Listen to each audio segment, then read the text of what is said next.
또 흉년이었습니다.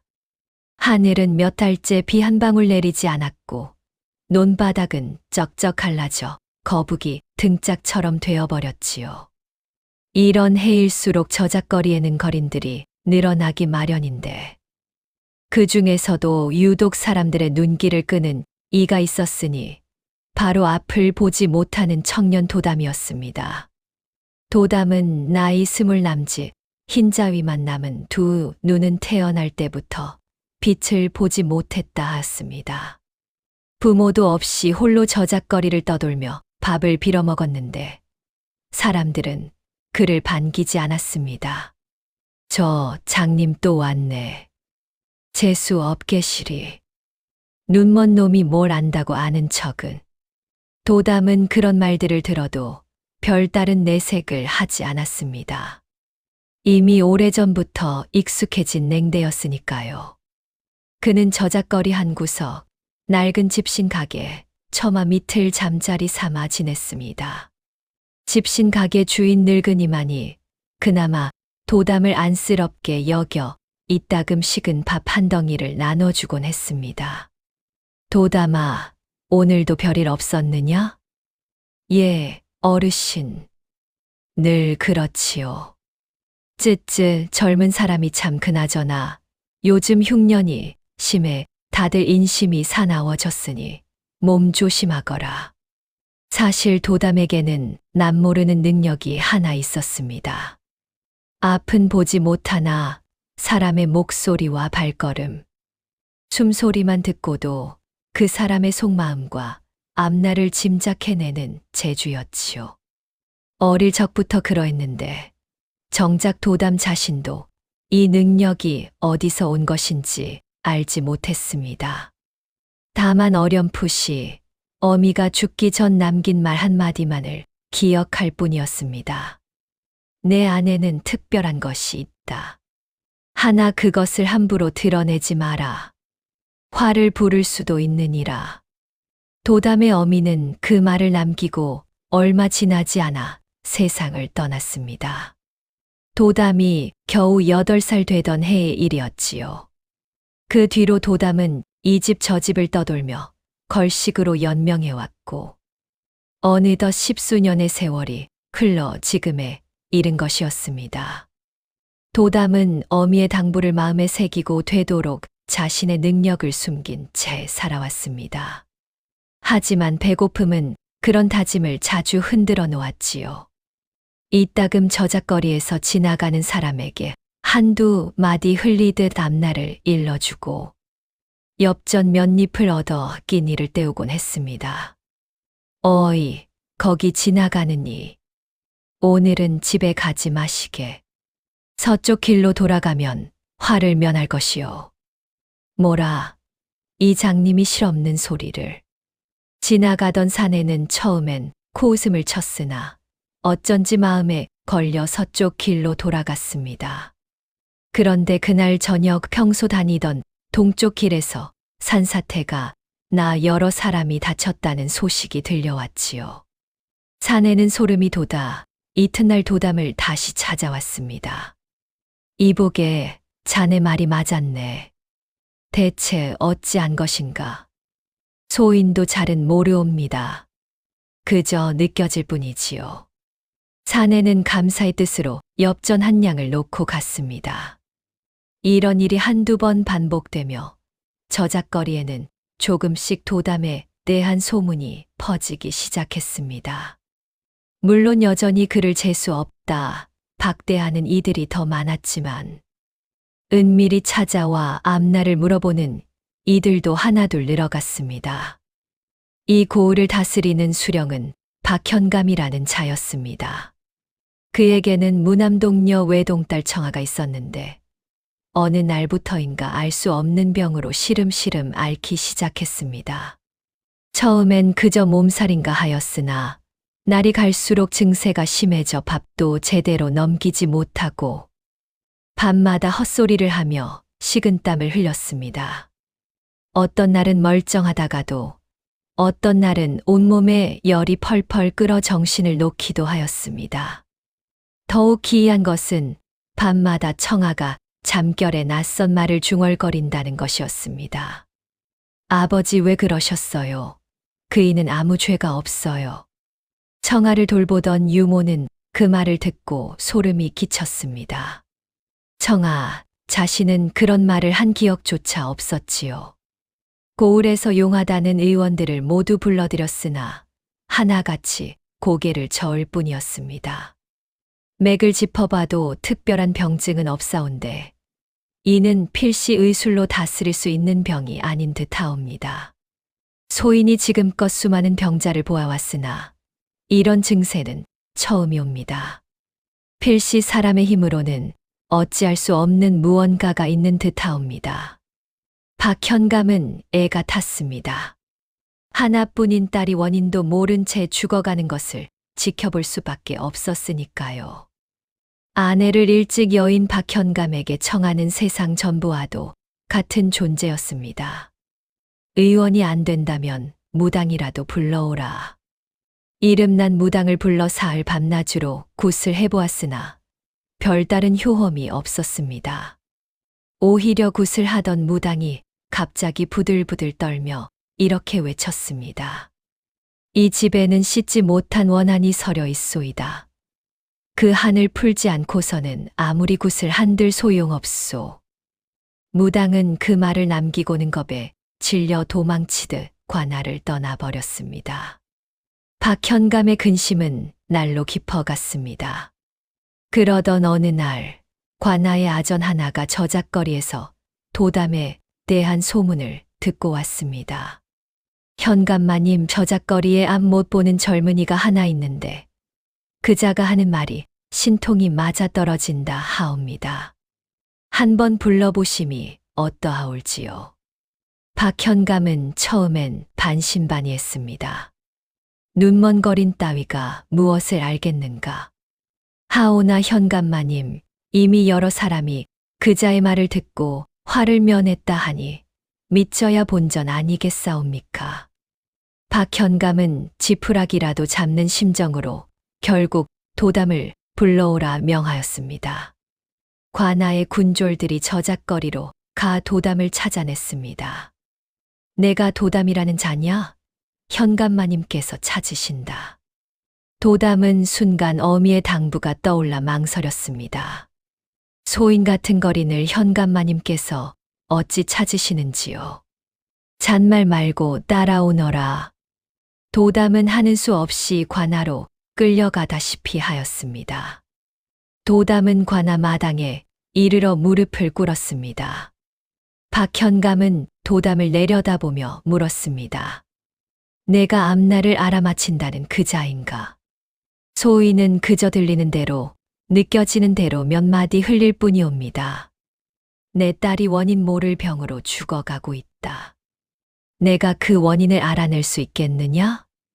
도담은 잠시 침묵했습니다. 함부로 나섰다가 화를 부를 수 있다던 어미의 말이 떠올랐기 때문이지요. 이 자리에서 잘못 말했다가는 자신의 목숨이 위태로울 수도 있는 일이었습니다. 하지만 이내 마음을 다잡았습니다. 사람의 목숨이 걸린 일이었으니까요. 소인을 아기씨 곁으로 데려가 주십시오.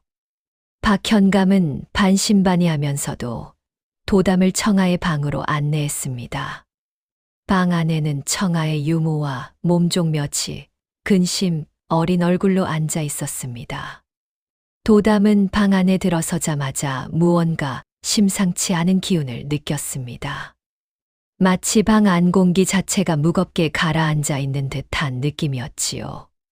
그는 천천히 청아의 곁으로 다가가 그 숨소리와 맥박이 뛰는 소리에 귀를 기울였습니다. 청아는 열에 들떠 얕은 숨을 몰아쉬고 있었습니다. 한참을 그러고 있던 도담이 낮은 목소리로 입을 열었습니다. 이 방에는 오래된 원한이 서려 있사옵니다. 박현감의 얼굴이 굳어졌습니다. 원한이라니, 그게 무슨 소리냐? 소인도 자세히는 알 수 없사오나 아기씨의 병은 몸의 병이 아니라 마음에 붙은 무언가로 인한 것인 듯하옵니다. 이 집안에 오래전 풀리지 않은 억울함이 있지 않사옵니까? 그 말을 들은 박현감의 낯빛이 순식간에 창백해졌습니다. 그는 잠시 말을 잇지 못하다가 이윽고 좌우를 물리치고 도담과 단둘이 마주 앉았습니다. 자네가 그것을 얻지 않은가? 박현감의 목소리가 떨렸습니다. 도담은 담담히 답했습니다. 소위는 그저 느껴지는 것을 말씀드릴 뿐이옵니다. 무슨 사연이 있으신지요? 박현감은 한참을 망설였습니다. 방 안에는 무거운 침묵이 흘렀고 오직 청아의 거친 숨소리만이 그 침묵을 메웠습니다. 이윽고 박현감이 무거운 입을 열었습니다. 이 고을 현감으로 부임하기 전 나는 이웃 고을에서 아전으로 있었네. 그때 한 사람을 죽음으로 몰아넣은 일이 있었지.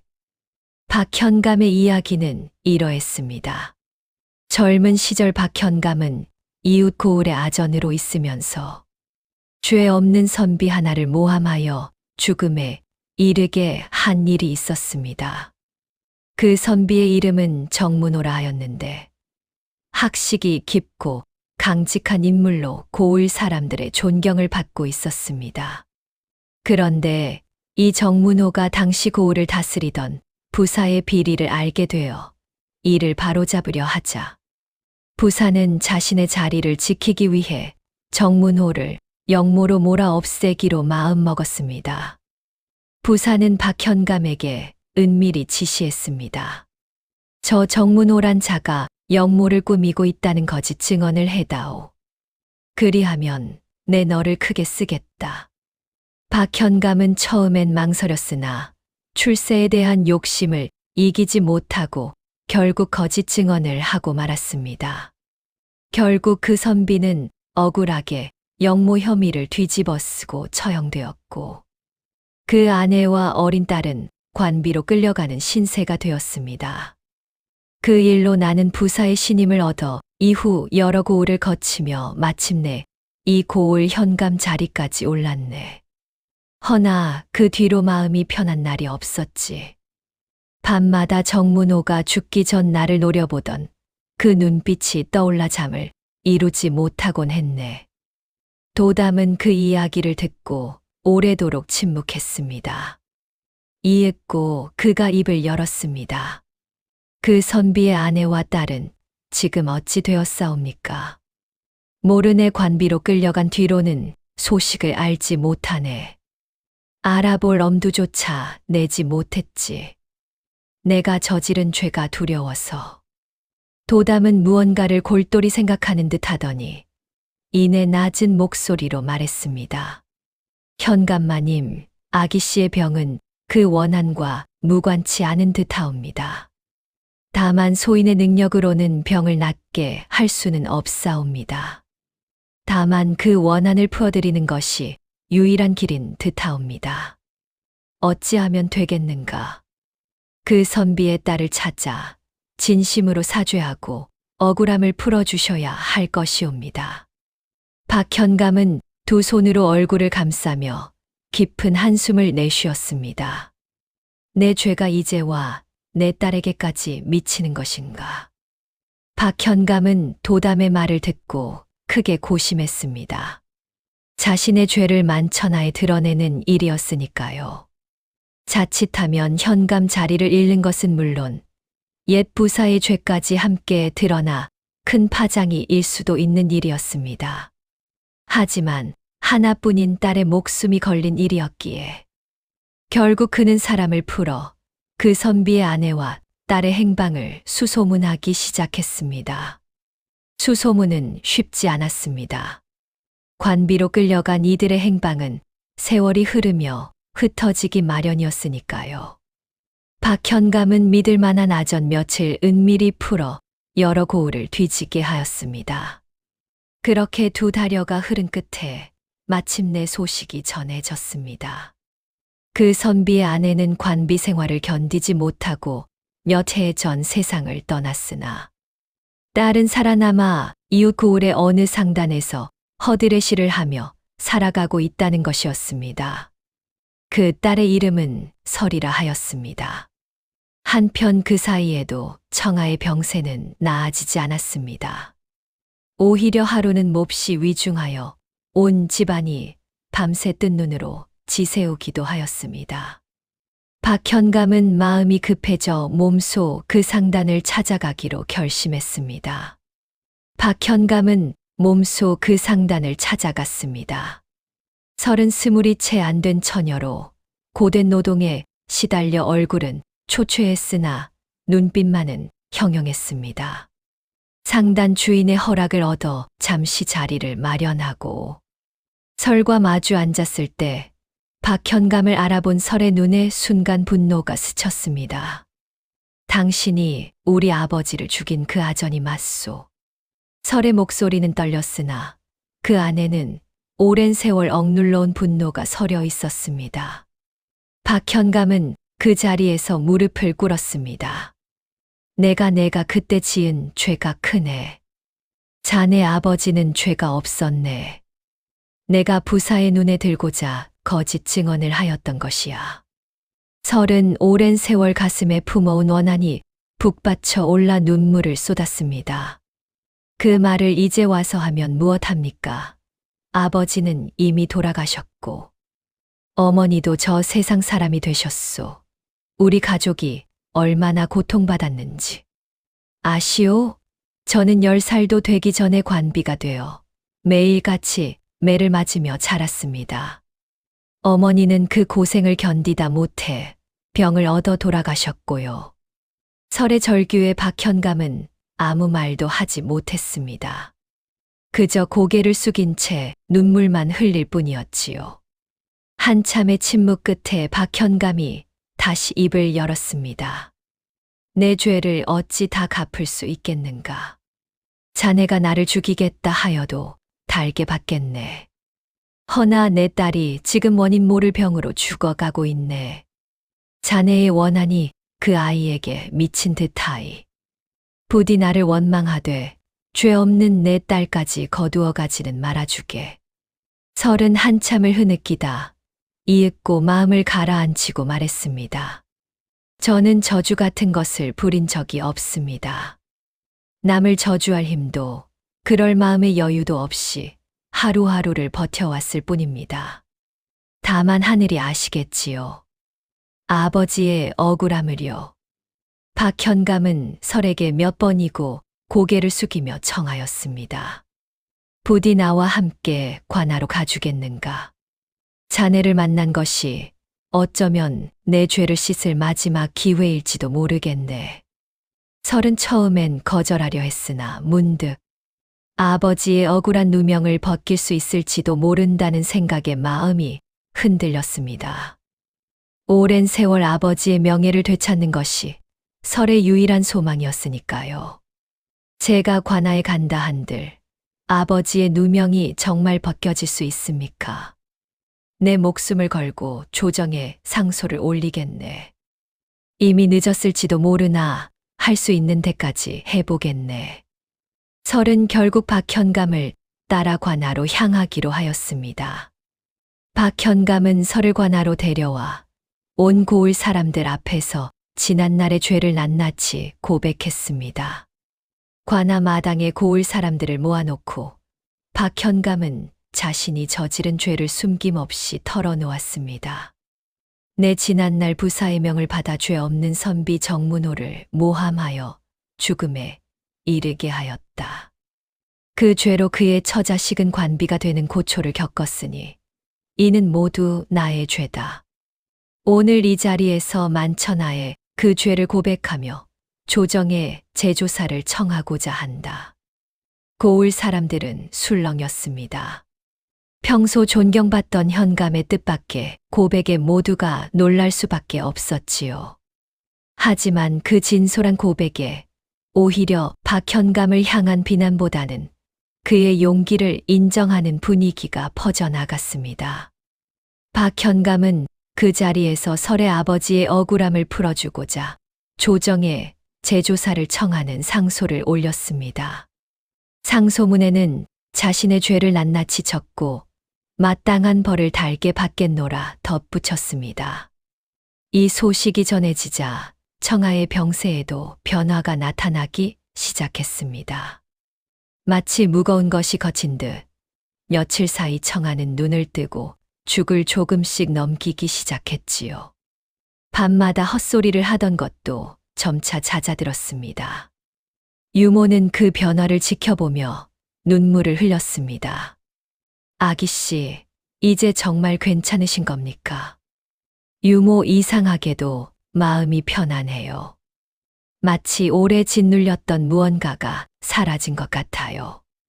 설은 처음엔 박현감을 용서할 수 없었으나 청아가 자신과는 아무 상관없는 죄 없는 처녀임을 알고는 마음이 조금씩 풀어졌습니다. 더구나 박현감의 진심 어린 사죄와 재조사 요청을 보며 그의 뉘우침이 거짓이 아님을 느꼈지요. 설은 청아의 병문안을 가게 되었고 두 처녀는 처음엔 서먹했으나 이내 서로의 처지를 이해하며 가까워지기 시작했습니다. 제가 미안합니다. 저희 원망이 그대에게까지 미쳤던 것 같습니다. 아니에요, 설이 언니. 언니가 겪은 고초에 비하면 저는 아무것도 아니에요.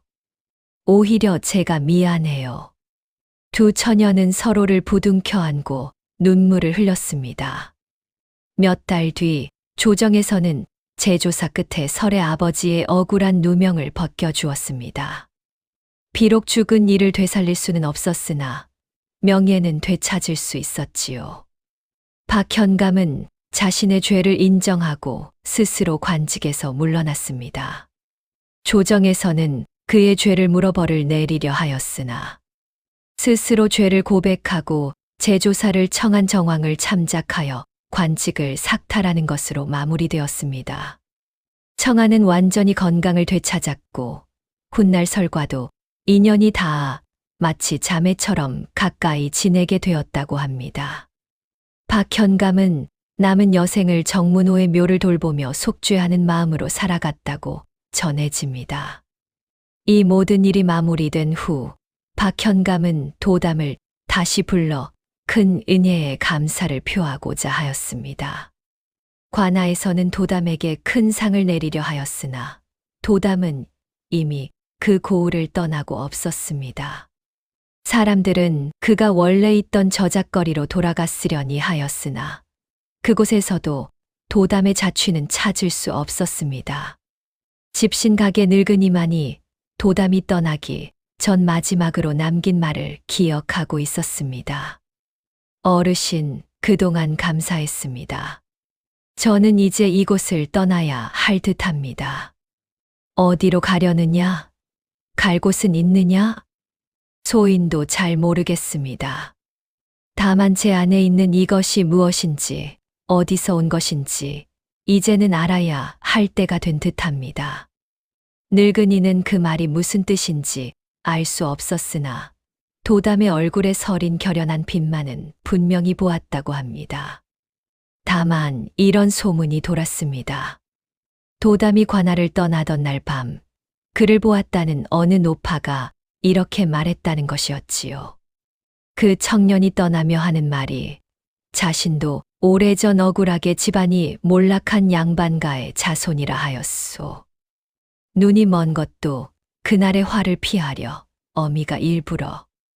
노파의 말은 거기서 끊겼습니다. 그 뒷이야기를 아는 이는 아무도 없었습니다. 도담이 정말 몰락한 양반가의 자손이었는지, 그의 어미가 무슨 사연으로 그런 말을 남겼는지, 그리고 그의 특별한 능력이 정말 어디서 비롯된 것인지는 끝내 밝혀지지 않았습니다. 혹자는 이렇게 말하기도 하였습니다. 내 듣기로는 도담이라는 이름도 본래 이름이 아니라 하더군. 어미가 죽기 전 바꿔준 이름이라 하던데 본래 이름은 따로 있었다지 아마. 그래서 그 본래 이름이 무엇이라던가. 그것까지는 나도 모르지. 다만 이후로도 이곳저곳에서 앞 못 보는 젊은이가 지나가는 이들에게 나직이 앞날을 일러주었다는 이야기가 간간히 전해질 뿐이었습니다. 어느 고을에서는 그가 큰 흉년을 미리 알려 마을 사람들이 곡식을 미리 비축해 화를 면했다는 이야기도 있었고, 또 어느 고을에서는 그가 억울한 옥살이를 하던 일을 구해 주었다는 이야기도 전해졌습니다. 사람들은 그를 두고 이렇게 말하곤 하였습니다. 하늘이 눈을 가리는 대신 다른 눈을 열어준 것이 아니겠소. 그 청년은 필시 보통 사람이 아닐 것이오. 도담이 진정 누구였는지, 그의 능력이 어디서 비롯된 것인지는 오늘날까지도 전해지지 않습니다. 다만 그가 지나간 자리마다 억울한 이의 한이 풀리고 위태로운 목숨이 구해졌다는 이야기만이 대대로 전해질 뿐입니다.